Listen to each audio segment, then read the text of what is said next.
Imana igiye kukubaka wa mubyeyi, nzongera kukubaka wa mwari wa Isiraheli. Reka mbwira abantu basenywe n'ibi bihe bya covid. Hari abantu basenywe n'ibi bihe bya covid, hari abantu basenywe nabo bakorana, hari abantu basenywe n'ibyo bakorewe. Imana irambwiye ngo Imana ije kububaka. Ndabona Imana ikubaka. Imana ihagurutsa Yeremiya, uyu munsi yagurukije Gerard, nzongera kukubaka wa mwari wa Isiraheli we. Imana ikubake mu business yawe.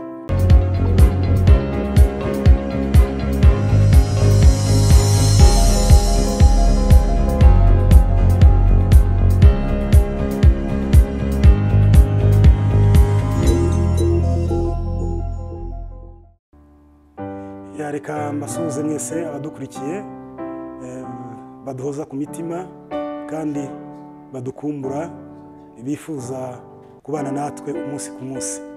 Nkuko mubizi kandi musanzwe mumbona, ni intumwa y'Imana Profete Mugisha Gerard. Nejejwe n'Imana kubana namwe, ndabakunda cyane. Amahoro y'Imana abe muri mwebwe. Nzanye ubutumwa Imana impaye buri muri Yeremiya ibice 31 umurongo waho ni wa 4. Haravuze ngo nzongera kukubaka, nawe uzaba wubakitse wa mwari wa Isiraheli we. Nzongera kukugira amashako yawe, kandi uzasohokera mu mbyino z'abanezerewe. Mwakire neza ijambo ry'Imana. Reka dusengere iri jambo. Mana, turagushimye kubwira ijambo. Ijambo ryawe ni rigari, ijambo ryawe rifite imbaraga, rifite ububasha bwo gukiza no kubohora. Mwami, iri jambo rirazura. Reka rizure iby'abantu byapfuye. Reka ijambo rihindure ibitahindukaga ku buzima bw'abantu. Ndagushimiye Kristo kugiye kuriherekeza kugira ngo rikore icyo waritumye, mu izina rya Yesu, amen. Nabashuhuje kandi nanabibigiye, ndabakunda cyane. Ndabakunda cyane nkuko namwe mutugaragariza urukundo, natwe turabakunda cyane. Nta muntu numwe utishimira gukundwa. Iyo ugize amahirwe ukagira abantu bakubwira ko bagukunda, birakunezeza cyane, birakumotiva mu byo ukora. Imana ibaha umugisha rero mu izina rya Yesu.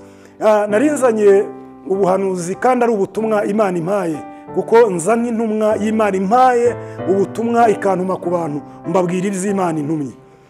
Rero hari ubutumwa Imana impaye buvuga ngo Imana ije kongera kukubaka. Ije kukubaka. Imana ije kukubaka. Ndumva mu biganiro bikomeye naganiriye na Mwuka Wera mbere yuko mboneka hano kuri cano. Imana yambwiye ngo nimbwire abantu kwije kububaka. Hari ibimenyetso bigaragaza ko wasenyutse, nawe ubyibonaho. Mbibutse nge nahamagariwe guhanura, nahamagariwe kuba umuhanuzi, nkemera Imana ikantuma. Niyo mpamvu iminsi yose uzambona imbere yawe nta kindi ishobora gukora, kuko umuntu wese akora ibyo yaherewe uburenganzira, akora ibyo yaherewe ububasha. Mu by'Imana yansigiye ni uguhanurira amahanga. Uyu munsi rero nzanye ijambo rivuga ngo Imana ije kukubaka. Imana ishimwe cyane. Kubera iki Imana yatekereje mu bintu byinshi, mu bikorwa byinshi, mu bintu byinshi nakakubwiye ikabona ko ukwiye kubakika. Kubakwa nuko izi ko wasenyutse. Amen. Imana irabizi ko wasenyutse. Wasenyutse mu buryo bw'umwuka, usenyuka no mu buryo bw'umubiri. Ibimenyetso birahari bibigaragaza.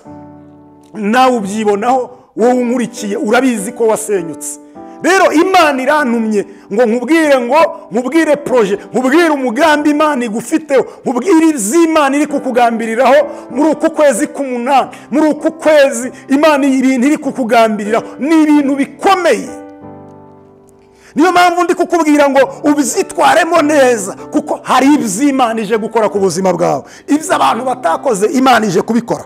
Uyu ni Yeremiya dusomye. Umutwe w'amagambo uravuga ngo Imana igirana n'Abisiraheli isezerano. Hari ibyari bitambutse, hari ibyo bari baciyemo, hari ibyo bari banyuzemo. Ibyo bari baciyemo n'ibyo bari banyuzemo byari byarasenye, byasenye mu buryo bugera muri butatu. ariko ibihe Abisirayeli banyuzemo, ibihe Abisirayeli baciyemo byabasenye mu buryo bugera muri butatu. Icambere, bwabasenye mu buryo bw'umwuka, hagati yabo ubusabane bagiranaga n'Imana.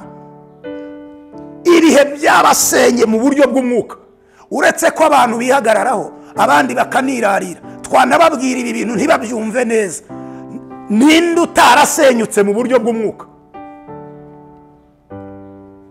Ninde utarasenyutse mu buryo bw'umwuka muri ibi bihe?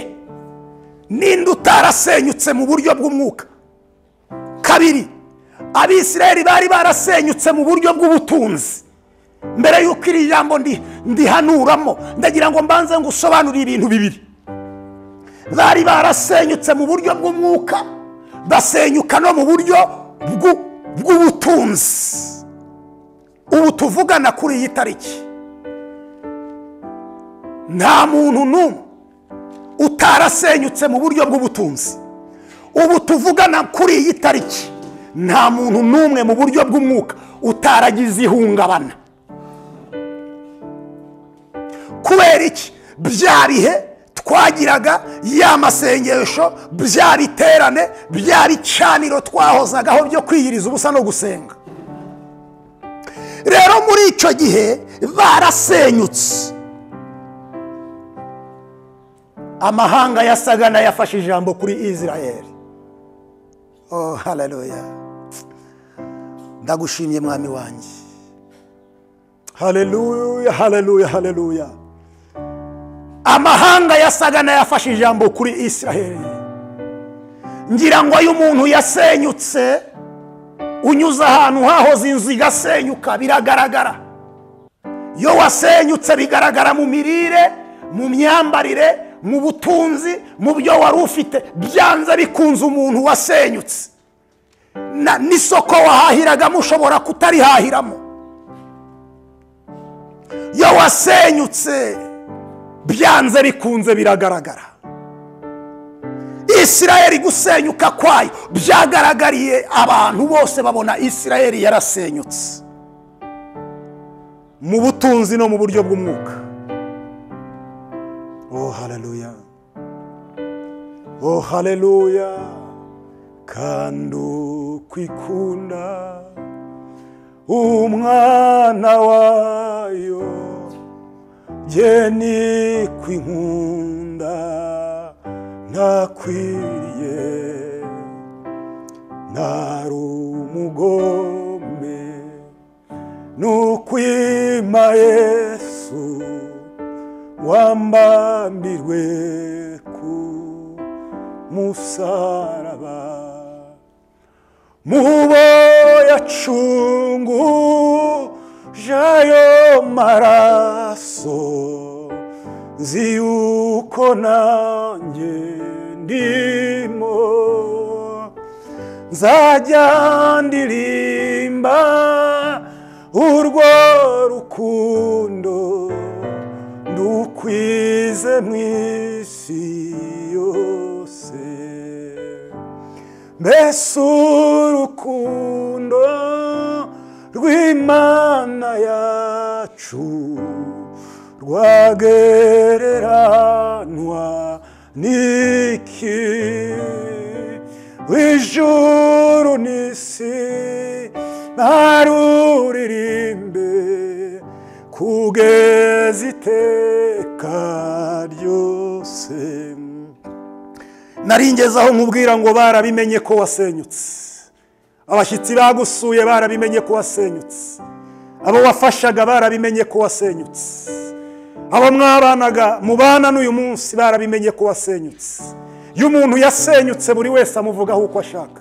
Hari abavuga ko ari ubwenge bukeya wagize, hari abavuga ko ari uburangare wagize. Ariko urukundo rw'Imana rusumba ibyo abantu bavuga. Isirayeli biramenyekana ko yasenyutse. Ndagushimye mwami wanjye, kuko uyu munsi hari abantu ugiye kubaka. Imana ihagurutsa Yeremiya, imuhagurutsa mu gihe abantu bari bazi ko iby'Abisirayeli byarangiye. N'ubundi abantu bari kukureba muri icyo gihugu urimo, abantu bari kukureba muri iki gihugu, abantu barakureba uri hanze yacyo bakabona ibyawe byararangiye. Iyo umuntu anyuze ahantu hari inzu yarasenyutse ntamenya ko izongera kubakwa. Ndumva Imana impaye imbaraga zo kuguhanurira uyu munsi. Abantu babona ko ibya Isiraheli byarangiye, Imana ihagurutse umuhanuzi witwa Yeremiya. Uyu munsi Imana ihagurukije umuhanuzi witwa Mugisha Gerard.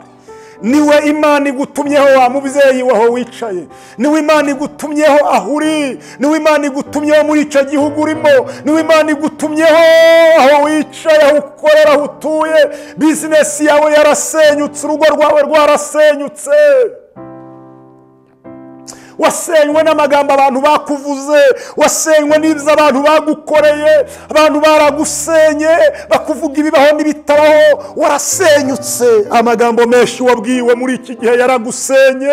Ndakureba mu buryo bw'umwuka warasenyutse, ndakureba warasenyutse. Imana ikuntumyeho aho wicaye, birashoboka ko wanasenywe n'abantu mwasenganaga bakagusenya, bakakwereka ko ibyawe byarangiye. Abamusengana baragusenya, abamwaririmbanye baragusenya, abo mwazamukanye imisozi mumanukana imisozi nibo bagusenye. Ariko nyuma y'icyo gihe Isiraheli ngo abantu babona ibyawe byararangiye, Imana ihagurutse umuhanuzi. Reka nkubwire bitari motivasiyo, Imana irampagurukije ngo nkubwire aya magambo. Imana ihagurutse umuhanuzi witwa Yeremiya, iramubwira mu gice cya 31 kuri uyu murongo waho wa 3, iramubwira ngo nzongera kukubaka.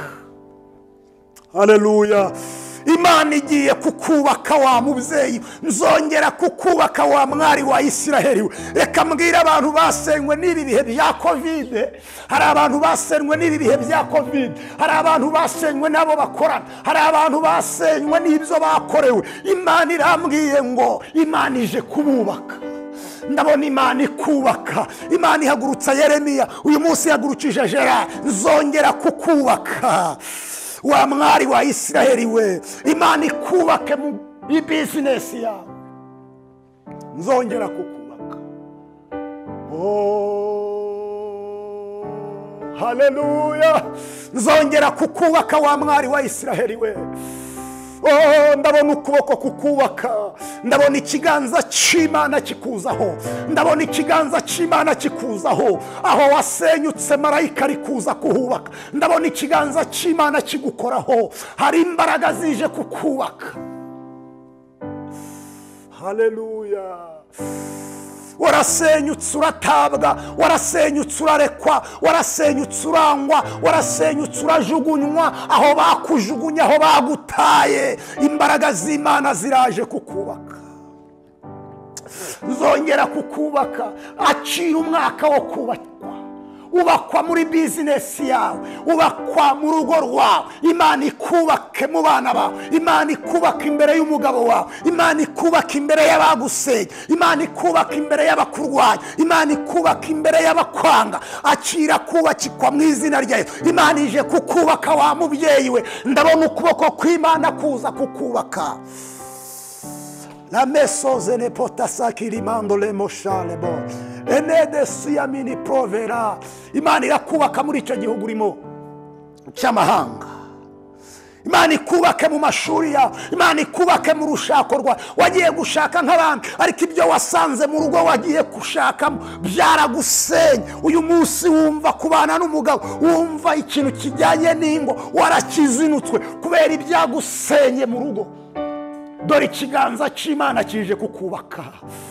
Ndabona Imana yubaka abakobwa, ndabona Imana yubaka abasore. Imana ikubake mu rushako, Imana ikubake muri bizinesi, Imana ikubake mu kazi kawe. Abagusebeje, abakurwanyije bamenye ko hari Imana yakubatse.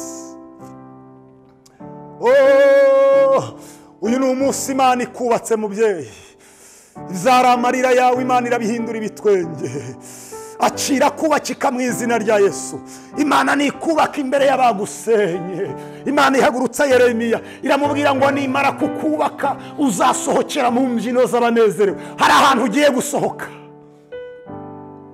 Y'Imana ntago wajyaga gusohoka, wasohoka ujya hese.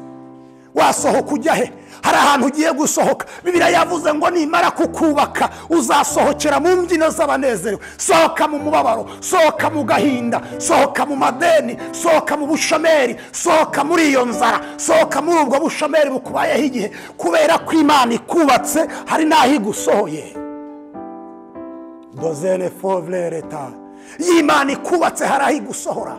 Sohoka aho hantu, kandi ntusohokera mu mbyino z'umubaba, urasohokera mu mbyino z'abanezerewe. hari umunezero Imana izanye kuko ikubatse. ndabona imitima myinshi yari yarasenyutse Imana yongera kuyubaka. ndabona imitima myinshi yasenywe Imana iri kuyubaka. mukozi w'Imana unkurikiye, ndakureba warasenyutse kubera ibyo abantu bakuvuze. marayika w'Imana ndabona yongera kubaka umutima wawe kugira ngo wongere gukorera Imana.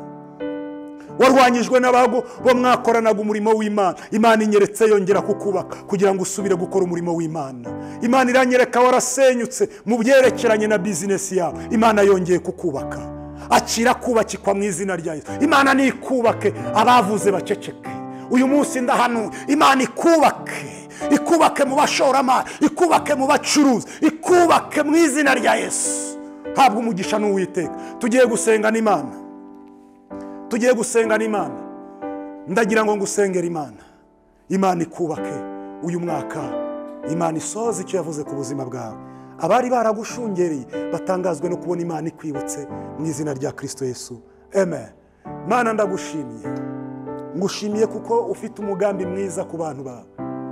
niyo mpamvu buri munsi ubantumyeho, ubantumaho ibyiza ubateganyiriza.